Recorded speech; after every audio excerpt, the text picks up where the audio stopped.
Muling kinilala ni Pangulong Ferdinand R. Marcos Jr. ang mahalagang papel ng pribadong sektor sa pag-unlad ng ating bansa.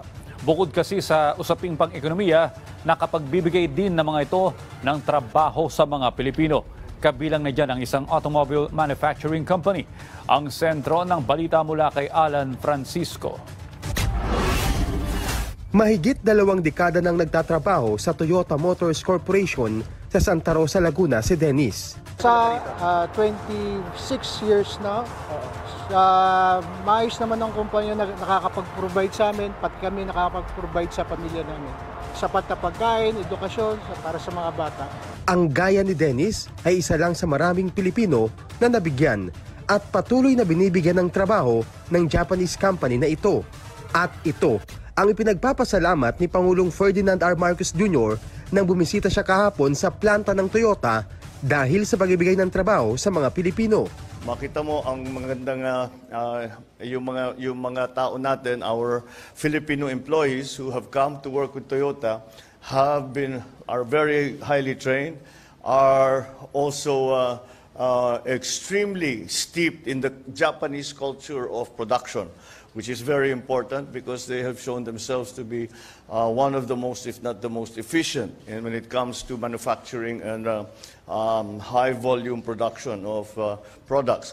Ito ang planta ng Toyota Motors Corporation dito sa Pilipinas at ito ang isa sa mga nagbibigay ng maraming trabaho sa mga Pilipino. Kinilala ni President Marcos ang kontribusyon ng Toyota sa ekonomiya at pag-unlad ng Pilipinas.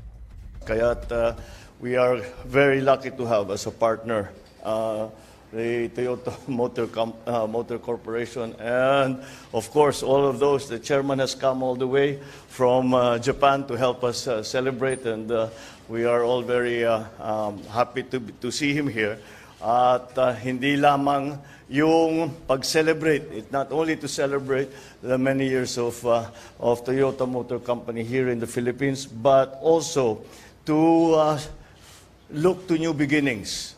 Dahil nga, because we are always talking about the transformation of the economy, we have always seen Toyota as being an important partner in that, in everything, in our development in the Philippines, and now, especially in these difficult times, these are the partnerships that we think that I am certain will be of benefit not only to the Philippines, but also for our partners in Japan.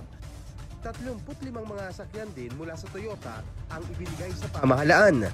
Nag-ikot din ang Pangulo sa planta kasama ang mga opisyal ng Toyota. Dito ay ipinakita kung paano ginagawa ang kanilang mga sakyan. Ngayong buwan ay ipinagdiriwang ng Toyota ang kanilang 35 anibersaryo rito sa Pilipinas. Alan Francisco para sa Bayan.